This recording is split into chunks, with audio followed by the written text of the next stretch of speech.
were talking about this last week, and the saga continues. Gen Z is having a collective meltdown. They're having an existential crisis about the fact that they're getting older. They can't handle it. I think that millennials went through something similar too when they realized that they weren't the young people anymore.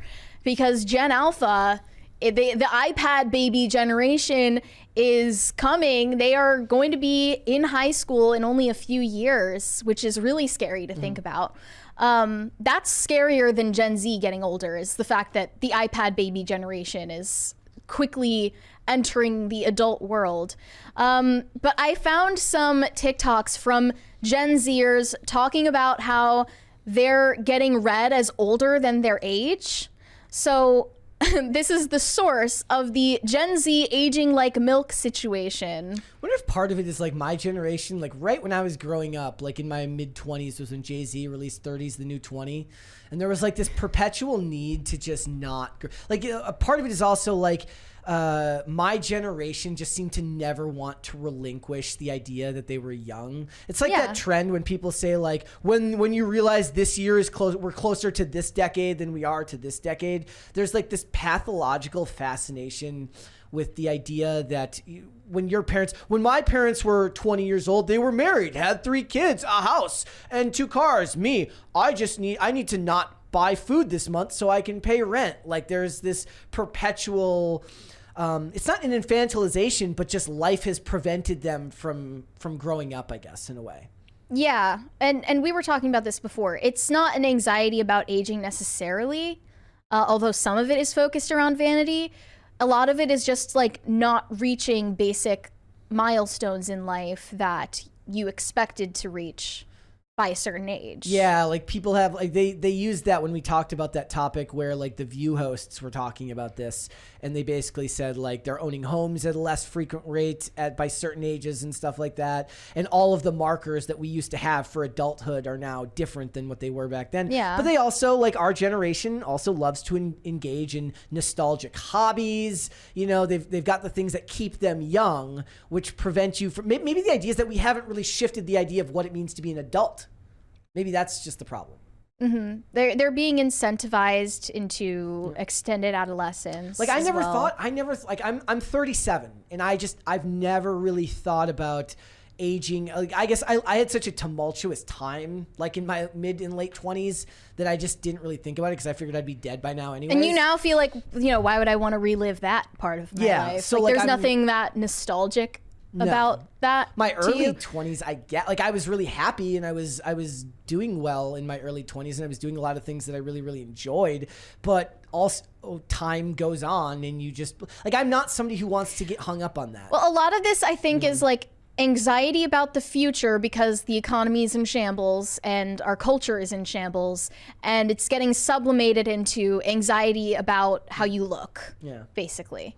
Yeah. Anxiety about skincare and gray hair. Is this mostly a women's thing? Like, I don't mean to make this a gendered issue, but like for me, not just women. I'm seeing men also making TikToks about this. Yeah, like for me, like I'm not really worried about. And maybe what will happen is I'll age all at once and I'll just look 40 like, instantly. But twink death. Yeah. Like twink death is the same thing, but for men. It's like this anxiety about to people what that is. We've talked about twink death before, but basically it's the phenomenon of, men getting older and not aging like fine wine. They're not exactly aging like George Clooney.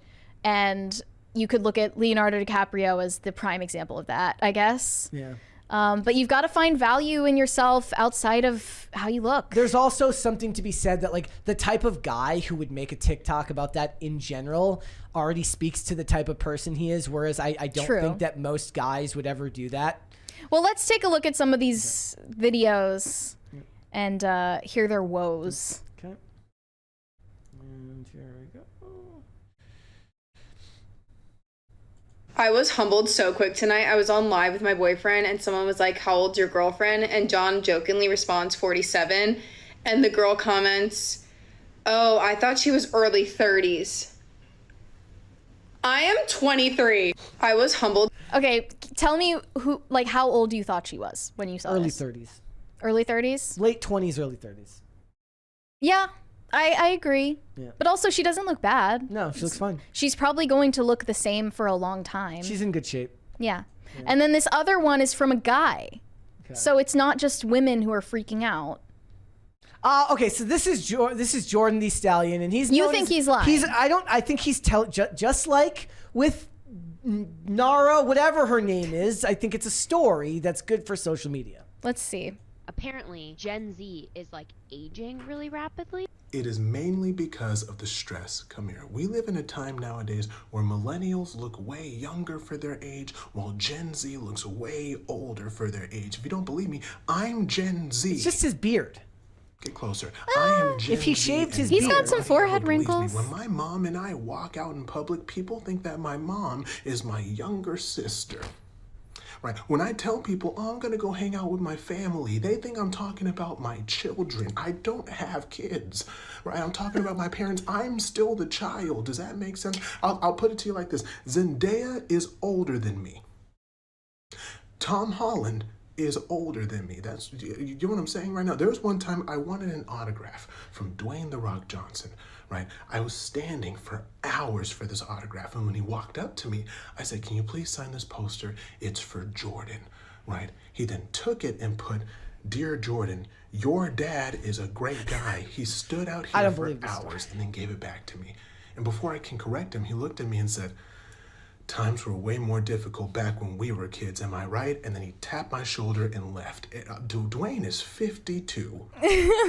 I am 26. What I'm saying is, so Gen Z definitely looks older. I'm not gonna lie to you. Maybe it is true. So do you think he's lying about his age? I don't know if I buy just about the story? I think. Well, he should it's show us clever. the autograph from The Rock. That'd be cool. I mean, if it was, as proof. be cool if he and The actually Rock showed it to us. actually commented and said, "I'm sorry."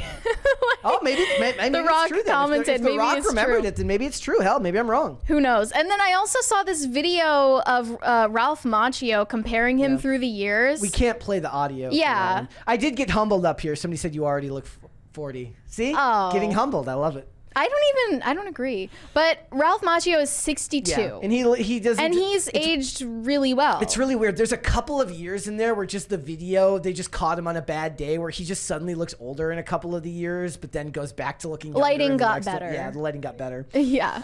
We can watch this one, but we just can't play it with the audio. Let me see if it. Okay, hold on. And people were asking, like, what's the secret to his youth? I think, look at him. Yep. He has a baby face. Yep, he does. Some If people you're are just someone born with that way. chubby cheeks, Yep. you're going to age slower than everyone else. That's just how it is. That's why it's so. He's also, remember, these are all from roles, so he's wearing makeup True. in every single one of these. Maybe not. See, like when you see him in the interviews, he looks different. Yeah, but like this is why I think it's so sinister that girls are getting buccal fat removal right now, because you're doing that in your early 20s when, you know, you would naturally lose that fat from your face over time anyway. There's no need to do it unnaturally, and you end up aging yourself in the process. Yep. But I mean, I don't think that I even believe that Gen Z is aging faster than other generations. I think they're just more vain than other generations. That's the truth. That's social media. Yeah. That's because of social media.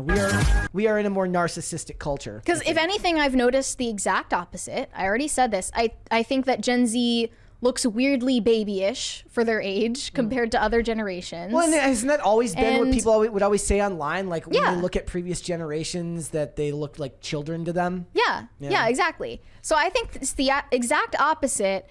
And this says nothing about how Gen Z looks. It says everything about the vanity that plagues Gen Z, because they are looking at themselves in the mirror and More in their often. phone cameras more often than everyone else.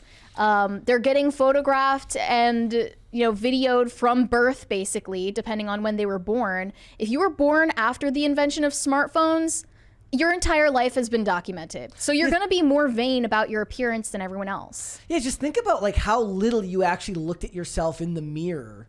Or like we're looking at images of yourself before the invention of the cell phone, before the invention of social media. Like what? Like when you looked in the mirror, and then when you went home at night, maybe you went to the bathroom, and then like when you're washing your hands, you looked at yourself in the mirror and kind of checked your complexion, and that was really it. Now, even if you're not looking at your phone camera, what you're doing is you're checking your social media where there are posts of you where you're looking back at yourself once again. No wonder you would critique it harshly. Yeah, exactly. Right? And, everyone is worried about how Gen Z is acting now that they're entering the adult world. They're graduated from college, a lot of them, and they're entering the workforce. And some of them are getting married, having kids of their own. And it's worrying because they have these high rates of depression and anxiety. And, they're not operating in the world at the level of independence that they should be for their age. But what's way more worrying to me is the way that Gen Alpha is acting. Like, I've seen so many videos of teachers who are millennials and Gen Z saying the same thing, that like Gen Alpha is just a different breed. They're just like built different in a really bad way. They're actual demons. They do not listen to instruction. They have no attention spans. They were raised with iPads in their faces from birth, basically. If you were born in 2012, which is the beginning of Gen Alpha, that's the iPad baby generation. Yeah. Like, their entire internal monologue is Skibbity Toilet and Coco Melon. Like, it's a lot of stories. They are not going to be functional adults. We see a lot of stories of teachers talking about how Gen Alpha has no ability to take instruction. They're doomed. Yeah. They're doomed. I have no idea. Like, we have bigger things to worry about, I think. Like, Gen Z has its problems, but Gen Alpha is scores worse. Go scores figure, worse ladies and off. gentlemen. The one generation tells everyone it's the next generation's fault. I blame Gen Z and I Mary don't blames blame Gen Alpha for how awful they are. I blame the millennials who are raising them with iPads, who are offloading their parenting onto technology. It's really them. I think I see a lot of Gen Z pushing back against the way that millennials are parenting Gen Alpha. Well, we'll wait and do see something if they actually have the guts to not just hand the kid an iPad when the kid's Here's throwing a tantrum. hoping, because it looks like Gen Alpha is just like absolutely. I mean, it's also part of this that like millennials, like they didn't start getting like the Botox and the fillers until they were in their 30s, and Gen Z's getting them in their 20s, which is. But it also prematurely didn't aging become them. popular until millennials were in their 30s. Well, that's right? what I'm saying, Yeah. right? Because it wasn't a thing until millennials were in their 30s, and it was a thing when Gen Z was in their 20s. It's going to affect them more adversely. I don't understand how all these people are justifying the cost. Yeah, how does It's hundreds of dollars. They're like, oh, I can't afford a home, and I can't afford a car, and I don't, and I have to live. How do we justify the people who are saying like I have to live with 3 roommates and get plastic and get like Botox and fillers? Maybe you can live on your own, Priorities, but not get the Botox and the fillers. Obviously, one of the problems I have with those types of stories is like this is the problem with the internet as a whole is when people say like, oh, Gen Z says this. Also, Gen Z says this. No, that's a certain demographic of Gen Z says this. A certain demographic of Gen Z says that. And that's always this weird false equivalence that everyone is guilty of. Everyone in a certain generation is a hive mind that does and thinks exactly the same things. But it's not even just generations. It's saying that technique is something that everyone does on the internet, where Yeah. they attribute all functions to one group, and then when they contradict themselves, they refuse to admit that no, certain people in this group disagree. Certain people think this, but because they're from the same generation or the same political party or something, that they're all the same. That's not how the real world actually works, and it's a false equivalency. Yeah. So I would just say this is a problem facing both millennials and Gen Z, that they can't accept that they are adults and that they are aging and they're going to inherit the world if they haven't already, basically. Like, I just saw earlier that Avril Lavigne is going on a greatest hits tour with All Time Low and Simple Plan. It's over for the millennials. They are not young anymore. I'm picturing them like, Like, I'm picturing them at the concert, like grabbing their backs, like, oh. They're going to the Avril Lavigne greatest hits tour with their walkers and their Prozac. One of the popular ones that I see lately is like, it's the memes where it says like, it shows you like somebody listening to like Sirius XM radio and says Blink 182 shows up in the oldies section, and millennials are just crying because they're now part of the oldies can't section. handle it. They can't handle it. But that is because previous generations were forced to grow up faster. And They were. that was a good thing for them. I would agree. Yeah. Thanks for watching. Listen to full episodes of Pop Culture Crisis on Spotify. Keep up with us on social media and make sure you subscribe and ring that bell so you never miss the show. Bye, guys.